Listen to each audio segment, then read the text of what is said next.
जो panel B है उसमें बता रहे हैं कि अगर इसके अलावा कोई दूसरी प्राइस लाइन हो तो उसके ऊपर दोनों के बीच में कंपैरेटिव एक्सचेंज नहीं हो सकता। सपोज जो पैनल बी यहाँ पे दिया गया है वहाँ पर कंपैरेटिव एक्सचेंज की लाइन दी जा रही है कि जो पी सी है वो 1 ही रहे, लेकिन जो पी डब्ल्यू है 1 क्वार्टर वुड वो 1.33 हो जाए, यानी कि वो 2 से कम हो जाए, सस्ती हो जाए। तो जाहिर जिस चीज़ की प्राइस कम हो रही है उसके लिए डिमांड ज़्यादा हो जाएगी, या जो चीज़ रिलेटिवली दूसरे से सस्ती हो रही है या एक चीज़ रिलेटिवली दूसरे से महंगी हो रही है उसकी डिमांड पर इफ़ेक्ट होगा। अच्छा जी, यहाँ पर अब आप देखें कि एक जो प्राइस लाइन बन रही है यूं करके, उसके ऊपर दोनों के जो टेंजेंसी पॉइंट्स थे दोनों के इंटरफेरेंस कर्व के वो डिफरेंट हो रहे हैं। जो जेन का डिफरेंस कर्व था वो इस पॉइंट के ऊपर जे के ऊपर है, जहाँ पर उसको इस लेवल पर प्रोडक्ट जो है वो सेल करनी है और उसने डिमांड करनी है। लेकिन जो डिनीज है उसका डिफरेंस कर्व है वो इस लेवल पर टेंजेंट हो रहा है। ये जे पॉइंट है और ये डी पॉइंट पर डिनीज का पॉइंट आ रहा है इक्विलिब्रियम का, लेकिन दोनों की जो है डिमांड और सप्लाई दोनों गुड्स यानी कि वुड और कैंडी बार के लिए वो डिफरेंट हो रही हैं। इसीलिए जब क्वांटिटी डिमांडेड क्वांटिटी सप्लाइड बराबर नहीं हो सकेगी तो यहाँ पर कंपैरेटिव इक्विलिब्रियम अचीव नहीं हो सकेगा, गिवन द फैक्ट कि जो आपका इनिशियल इक्विलिब्रियम इनिशियल आपका एंडोमेंट थी वो ई पॉइंट पर थी। ठीक है, तो कह रहे हैं कि जहाँ फर्स्ट पैनल था वहाँ ई पॉइंट से एफ पॉइंट से गुजरने वाली प्राइस लाइन सेम है, वहाँ पर इक्विलिब्रियम जो है वो अचीव हो गया, पेरेटो एफिशिएंट आउटकम आ गया। एफ पॉइंट पर जहाँ दोनों के इंटरफेरेंस कर्व जो है वो टेंजेंट थे प्राइस लाइन से और दोनों के बीच में बेनिफिशियल ट्रेड पॉसिबल हो गई। लेकिन जो बी पैनल है उसमें प्राइस लाइन डिफरेंट है, प्राइस जो है वो कम हो गई है, एक चीज़ की वुड की प्राइस कम हो गई है, तो उस सूरत में दोनों के बीच में डिमांड और सप्लाई का डिफरेंस आ रहा है कि जेन जो है वो 10 एक्स्ट्रा कैंडी बार्स है जिसको वो बाई करना चाहती है, लेकिन डेनीज जो है वो सिर्फ 17 एक्स्ट्रा कैंडी बार्स हैं जिसको वो बेचना चाहती है। तो अब देखोगे इस तरह से जब डिमांड सप्लाई में डिफरेंस आ जाएगा कि एक बंदा ज़्यादा चीज़ बेचना चाह रहा है, एक बंदा कम चीज़ खरीदना चाह रहा है, डिमांड कम है सप्लाई ज़्यादा है, तो उस वक्त इक्वालिटी नहीं आ सकती और इस वजह से कंपैरेटिव इक्विलिब्रियम अचीव नहीं किया जा सकता। नेक्स्ट जो टॉपिक हम डिस्कस करेंगे वो होगा the efficiency of competition. Competition जो है इसका आउटकम एफिशिएंट होता है, जो हमारा फर्स्ट थ्योरम ऑफ वेलफेयर का था, वेलफेयर इकोनॉमिक्स का। पेरेटो एफिशिएंट किस तरह से होगा, हमने कहा था पेरेटो एफिशिएंट वो होता है जिसके ऊपर जिसके अलावा अगर आप मूव करोगे तो आप एक शख्स को नुकसान पहुंचाए बगैर दूसरे का फायदा नहीं कर सकते। हमने ये भी देखा था कि जो हमने कॉन्ट्रैक्ट कर्व ड्रॉ किया था वो उन सारे पॉइंट्स को मिलाया था जहां दो कंज्यूमर्स के जो इंडिफरेंस कर्व हैं वो एक दूसरे से टेंजेंट हो रहे थे। उनके टेंजेंसी पॉइंट्स जो हैं उनको मिलाया तो हमें कॉन्ट्रैक्ट कर्व मिल गया। हमने यहाँ पर देखा कि दोनों जो कंज्यूमर्स हैं या इनकी तरह के बहुत से कंज्यूमर्स होंगे कंपैरेटिव मार्केट में, तो वो किस तरह से इक्विलिब्रियम में आते हैं कि दोनों के जो मार्जिनल रेट ऑफ सब्स्टिट्यूशन है या जो इंडिफरेंस कर्व की स्लोप्स हैं दोनों की वो टेंजेंट होंगी, बराबर होंगी, और वो सिर्फ आपस में टेंजेंट नहीं होंगे, वो किस चीज लाइन से टेंजेंट है, वो प्राइस लाइन से भी टेंजेंट होंगी जो कि मार्केट में गिवन है। तो ये जो हमारा आउटकम है ये पेरेटो एफिशिएंट है और जो कि हमें अपने कॉन्ट्रैक्ट कर्व में मिल रहा था। और इस तरह से हम इस जनरल इक्विलिब्रियम एनालिसिस के थ्रू हम फर्स्ट पॉइंट अचीव कर चुके हैं वेलफेयर इकोनॉमिक्स का कि जो कंपैरेटिव इक्विलिब्रियम है वो पेरेटो एफिशिएंट है। ठीक है, जहाँ पर दोनों लोग जो हैं उनके जो बेस्ट पॉसिबल उनके लिए आउटकम था जिस पे वो ट्रेड करके बेनिफिट कर हासिल कर सकते थे, अपनी यूटिलिटी को मैक्सिमाइज कर सकते थे without harming the other person. या अगर इस पॉइंट से मूव करेंगे तो किसी ना किसी का नुकसान होगा,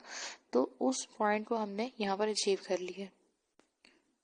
तो जो लोग सेम प्राइस फेस कर रहे हैं मार्केट में, उनके बीच में वॉलंटरी ट्रेड अगर हो सकती है कंपैरेटिव मार्केट में, लेकिन अब इसके अलावा कोई पॉसिबल ऐसा आउटकम नहीं है जिसमें एक को नुकसान बचाया जाए दूसरे को फ़ायदा दिया जा सके। तो ये वॉलंटरी ट्रेड जो है वो यहीं पर मुमकिन थी, लेकिन इनवॉलंटरी ट्रेड की सूरत में हो सकती है कि कोई एक शख्स दूसरे से कोई चीज़ चुरा कर इस्तेमाल करना चाहे तो दूसरे को नुकसान पहुंचेगा, विक्टिम बन जाएगा। तो इसके अलावा जो है वो यहाँ पर पॉसिबल नहीं हो सकता कि आप किसी शख्स को नुकसान पहुंचाए बगैर दूसरे का फ़ायदा करें। तो ये जो आउटकम हमारे पास हासिल हुआ ये पेरेटो एफिशिएंट है। नेक्स्ट हमारा टॉपिक है obtaining any efficient allocation using competition. यानी कि अगर तो कोई गवर्नमेंट जो है उसके सामने बहुत सारे ऑप्शंस आ रहे हैं जी के बहुत से पेरेटो एफिशिएंट आउटकम मौजूद हैं या कंपैरेटिव इक्विलिब्रियम बहुत से पॉइंट्स पर मौजूद है, तो गवर्नमेंट ने इन सारों में से कोई एक ऐसा पॉइंट चूज करना होता है जो एक्चुअली सब लोगों का फायदा कर रहा हो, नुकसान किसी का किए बगैर। तो जैसे कि अभी हमने देखा अपनी जो फिगर थी उसमें पैनल ए में कि अगर हम ए पॉइंट पर हों, ये जो है आपके पास ए पॉइंट, अगर हम यहाँ पर होते तो हमारा क्या होना था कि डेनीस जो है उसके पास यहाँ पर सब कुछ होना था, ठीक है, यूं होना था। डेनीज के हर चीज़ ज़्यादा होनी थी, ए पॉइंट पर उसका हाईएस्ट लेवल होना था उसके इंडिफरेंस कर्व का। ये ID1 से ID2 पे है ना, ये उसका ID3 ID4 ID5, यूँ उसकी सारा जो फ़ायदा वो डेनीज का होना था, जेन का कुछ नहीं मिलना था। तो अगर आप यहाँ से मूव करना चाहेंगे आगे की तरफ तो उसका मतलब है कि आप जो डेनीज है उसकी पॉकेट से पैसे या कोई चीज़ फ़ायदे निकाल कर आप आगे मूव करेंगे। तो उसमें ये होगा कि आप एक शख्स को हार्म किए बगैर दूसरे का फ़ायदा नहीं कर सकते। तो वो यही बताने की कोशिश कर रहे हैं कि आप ये भी जो पॉइंट है ये इसको आप पेरेटो एफिशिएंट तो कह सकते हैं या आप इसको इक्विलिब्रियम तो कह सकते हैं, लेकिन आप गवर्नमेंट को क्या ये पॉइंट चूज़ करना चाहिए या कोई और पॉइंट चूज़ करना चाहिए? क्योंकि इस ए पॉइंट के बाद तो मज़ीद कोई ट्रेड का चांस नहीं है, डेनीज जो है अपने बेनिफिट को कम होना कबूल नहीं करेगी। सेकेंडली, अगर आपके पास ऐसा पॉइंट आए जहाँ पर इनिशियल जो एलोकेशन है, जो इनिशियल एंडोमेंट है वो एफ पर ही हो, एफ जो कि हमें ट्रेड के बाद जाके मिल रहा था जहाँ पे दोनों के डिफरेंस कर्व टेंजेंट हो रहे थे, अगर हम शुरुआत ही वहाँ से करें, इनिशियल एंडोमेंट ही एफ हो, तो आपको ऑलरेडी आप कंपैरेटिव इक्विलिब्रियम पर होगे, आप इसके अलावा कहीं इर्द गिर्द मूव नहीं कर सकते। सेकेंडली, जिस वक्त आप इन ई रहे थे जहाँ पर आपका जो थी यहाँ पर लिखा हुआ है वहाँ पर ई से एफ की तरफ मूव करना था, तो ऐसा मतलब है कि फर्स्ट जो आपकी एलोकेशन थी वो अप्रोप्रिएट थी, ई पर एंडोमेंट की जो फर्स्ट एंडोमेंट अप्रोप्रिएट होना ज़रूरी थी, ताकि उसके बाद जब आप मूव करो तो बेनिफिशियल ट्रेड का चांस मौजूद हो। जहाँ से आप ई से एफ की तरफ मूव किए थे तो आपने बेनिफिशियल ट्रेड या पेरेटो एफिशिएंट पॉइंट अचीव किया था, कंपैरेटिव इक्विलिब्रियम एफ पॉइंट पर था, और दोनों के जो थे टेंजेंसी थी दोनों के इंडिफरेंस कर्व्स की। नेक्स्ट जो का पैराग्राफ आ रहा है टू समराइज, ये आप ज़रूर इसको मार्क कीजिए, ये आपने ज़रूर करना है कि कोई भी अगर पेरेटो एफिशिएंट बंडल एक्स है उसको ऑब्टेन किया जा सकता है कंपैरेटिव इक्विलिब्रियम से अगर इनिशियल एंडोमेंट आपके पास एक्स हो। सेकेंडली, अगर आपके पास कोई ऐसा कोई और है, फर्स्ट एंडोमेंट आपकी इनिशियल एंडोमेंट कोई और थी लेकिन वो पॉइंट ऐसा था जहाँ से आपके इस एक्स पेरेटो एफिशिएंट पॉइंट वाला भी, इन दोनों पॉइंट्स में से आपकी प्राइस लाइन गुजरी हो, जैसे हमारे पास ई और एफ जो पैनल ए में दिया गया है डायग्राम में जो हमने डिस्कस की है, वो ई और ए एफ दोनों में से आपकी प्राइस लाइन गुजर रही है। तो दोनों प्राइस जो है सॉरी दोनों पॉइंट्स जो है वो आपके लिए वो शो कर रहे हैं कि इनिशियल जो आपकी एंडोमेंट ई थी वो अप्रोप्रिएट थी, जिसने पॉसिबल बनाया आपके लिए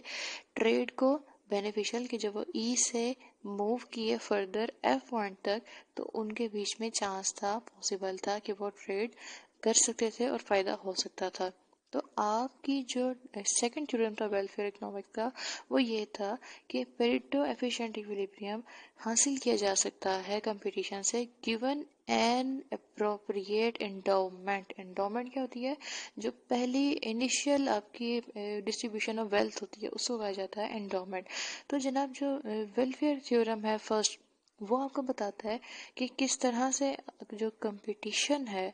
उससे वेलफेयर हासिल, एफिशिएंसी हासिल होती है कंपटीशन के ज़रिए। सेकंड थ्योरम जो है वो बताता है कि इक्विटी किस तरह से फॉलो की जाएगी या किस तरह से ये जो इनकम है उसको रीडिस्ट्रीब्यूट किया जाएगा या वेल्थ को रीडिस्ट्रीब्यूट किया जाएगा लोगों के बीच में, ताकि सबके बीच में जो है वो एक बराबरी की फ़ज़ा पैदा हो और अप्रोप्रिएट रिडिस्ट्रीब्यूशन हो सके एंडोमेंट्स की। तो यहाँ पे आपका जो टॉपिक है कंप्लीट हो गया।